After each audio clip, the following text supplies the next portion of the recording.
sugerir que utilizar el razonamiento deductivo, que es tirar la bomba de lo que yo creo y después tratar de explicar específicamente por qué. Vamos al razonamiento inductivo para barajar, para esgrimir ese tema. Bien. Primero que nada, si uno va a diezmar, supongo, me imagino, que uno debería hacerlo como le enseña la ley judía, la ley mosaica.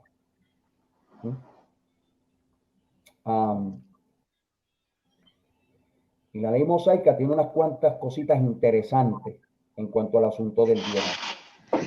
Primero, y estoy así como que tocando de oído, porque yo antes era fanático de memorizarme textos bíblicos. Ahora estoy más inclinado a entender la verdad del nuevo pacto, aunque no me aprenda los textos bíblicos. Eso es lo menos que me interesa. Total, eso está la Biblia, ahí está, eso está, fine. Hay unas cosas interesantísimas en cuanto al diezmo. Lo primero es lo siguiente. Una vez un concepto se incorpora dentro de la ley de Moisés, esa ley de Moisés se convierte en obras para tratar, ya sea de cubrir pecados, ya sea de acercarse a Dios, todo lo que corresponde al antiguo pacto. ¿Fine? Entonces, cuando Pablo escribe tanto a los romanos como a los gálatas, él es bien claro. Cuando él indica que nosotros ya no estamos bajo la ley, sino bajo la gracia. Especialmente los gentiles. Cuando uno va al capítulo 15 de los Hechos de los Apóstoles, en el primer concilio que hubo, el concilio de Jerusalén, se concluye que lo único que los gentiles deben guardar es abstenerse de comer animales ahogados o estrangulados, abstenerse de comer sangre, abstenerse de los sacrificados a los ídolos y abstenerse de todo tipo de fornicación. De ahí en más, los gentiles no tienen que guardar ninguna de las leyes judías, que de hecho, ellos mismos dijeron, es una carga tan pesada que ni nosotros ni nuestros padres la han podido sobrellevar. Es imposible cumplirla. Y de eso trata la carta del apóstol Pablo a los romanos. Y de eso trata lo que escribe a los gálatas. Ahora bien, ¿qué sucede? Como nosotros en los libros de la ley, necesitamos entonces, número uno, retomar los conceptos de la ley mosaica para entender si realmente yo como un creyente en Cristo estoy obligado a diezmar para obedecer a Dios. Entonces sucede que de lo único que se diezmaba en Israel era de los frutos de la tierra. Es lo primero. Segundo, ese diezmo se recogía una vez cada 3 años. Tercero, ese diezmo iba dirigido a huérfanos, a viudas y al sustento de los sacerdotes. Cuarto, cuando se hacen los cálculos, no era realmente el 10%, se recogía el 34% en total. Entonces, eso era el diezmo para la casa de Israel. ¿Por qué razón? Porque había que sostener a la tribu de Leví, que no tenía heredad, y que solamente se dedicaban al servicio, primero en el tabernáculo, eventualmente en el templo, cuando se construyó en Israel. Curiosamente, en el día de hoy, los judíos no pagan diezmos en la sinagoga, sino que ellos pagan una cantidad específica de acuerdo al lugar donde se quieren sentar cuando van a la sinagoga a recibir las enseñanzas de los rabinos. Repito, repite eso, diezman hoy. Déjame repetirlo. ¿Sí? Ok. Wow. Los judíos hoy no diezman en las sinagogas. Ellos pagan una cantidad específica de acuerdo al lugar donde quieren sentarse para escuchar al rabino. Y mientras más al frente se sientan, más pagan. Y con eso es que se sostiene la sinagoga. Me están llamando. ¿Por qué los judíos no diezman? Porque no tienen templo. ¿Ah? ¿Perdón? Me están llamando que no digas eso por aquí. ¿Cómo? Tranquilo, que Fernando está suavecito hoy.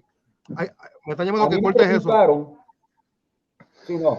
Yo estoy en baja, pero a mí me preguntaron, y es cortesía contestar. Y bendito Dios por la primera enmienda a la Constitución de los Estados Unidos, la libertad de expresión. Aleluya. Voy a seguir. Lo voy a repetir. Lo voy a repetir. ¿Por qué los judíos no diezman? Porque no hay sacerdocio levítico operando, porque no hay templo en Jerusalén, porque no hay gente sembrando y cosechando para recoger el fruto de la tierra, el 34% del total, que son los diezmos, que no es un diezmo semanal ni mensual, sino un diezmo cada 3 años. Todo eso está en la ley de Moisés. Espérate. Entonces, los judíos actualmente no diezman. No diezman. ¿Y por qué las iglesias pentecostales cobran diezmo y mandan al infierno y al diablo al que no lo hace? Ay, Dios mío. Porque es un lucro. Un negocio, un sistema. Están bloqueando la ojo. No todo, no solamente todo, claro que no. Mayday, Houston. Porque si a mí me dicen que la obra de Cristo expiatoria, total, no es suficiente para salvarme y yo tengo que añadir obras como diezmal para salvarme, entonces estoy, como dijo Pablo a los Gálatas, desligándome de Cristo y cayendo de la gracia. Listo. Exacto. Sencillo. Yo les recomiendo a ustedes, inviertan. En la guía completa de la Biblia, que la tengo aquí en las manos, aparece el relato de cómo se empezaron a recoger los diezmos en las iglesias en los Estados Unidos en el siglo XIX y la razón por la cual empezó esa práctica. ¿Por qué? La iglesia apostólica no recogía diezmos. La iglesia de la Reforma no recogía diezmos. Las iglesias de los grandes avivamientos no recogía diezmos. Eso apareció para el tiempo de la Guerra Civil Norteamericana, donde las iglesias, para poder auxiliar a los heridos, a los huérfanos, a los que quedaban desatendidos por las pérdidas de los soldados en la Guerra Civil Norteamericana, empezaron a predicar sobre diezmo para recoger más dinero para esas causas. ¿Qué sucede? De la misma manera que las aerolíneas empezaron a cobrar por las maletas, dizque porque subieron el precio de la gasolina, pero cuando bajaron el precio de la gasolina del avión, siguieron cobrando por las maletas hasta el día de hoy. Lo mismo pasó con la costumbre de recoger diezmos en las iglesias. Una vez cesa la guerra civil, una vez cesan las pérdidas de la familia por los soldados caídos, se siguió con la costumbre. ¿Por qué razón? Porque una vez tú inculcas algo como tradición, sin brindar el beneficio de la exégesis correcta sobre un aspecto, esa tradición se convierte, lo voy a decir, perdónenme, se convierte en un ídolo. Y nuestras iglesias tienen muchos ídolos, que son creencias que vienen precisamente de un sistema que no responde a la verdad del nuevo pacto. Ojo. Vamos a Malaquías, vamos, el pasaje favorito de los que intimidan con el diezmo. Vamos allá. Ojo. ¿Por qué Malaquías profetiza? Él profetiza, ¿por qué?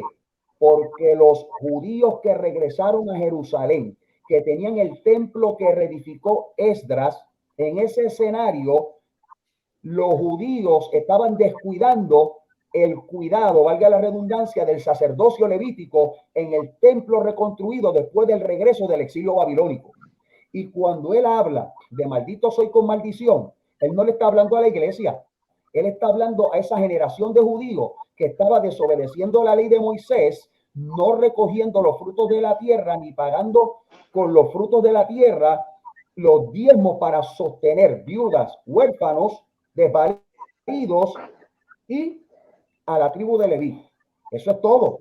Que cuando usted va a estudiar un pasaje bíblico, un concepto bíblico, usted tiene que ir al contexto histórico, usted tiene que ir a las circunstancias. Usted no, perdóneme la expresión, mis amores, no puede estar disparando de la baqueta diciendo que el espíritu me dijo porque yo lo sentí. Perdóneme, tenemos que ser responsables con el estudio bíblico. Y como yo vivo lo que predico, no solamente en la iglesia que yo pastoreo, no se recogen diezmos.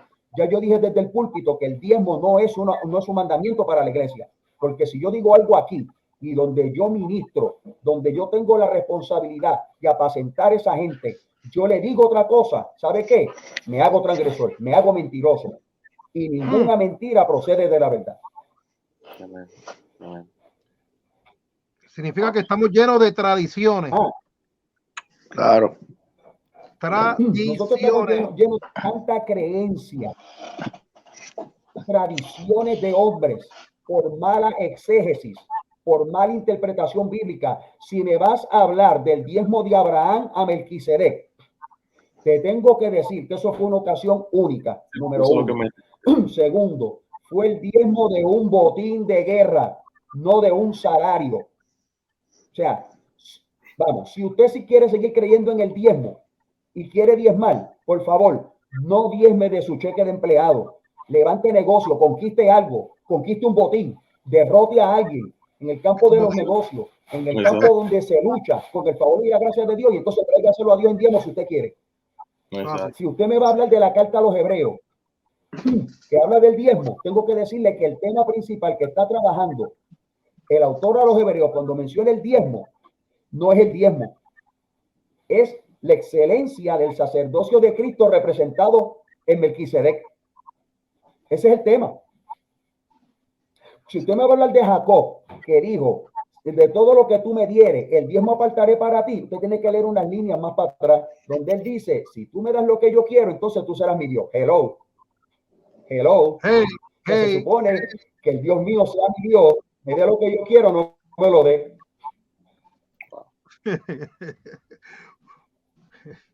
Usted me preguntó, yo le contesté.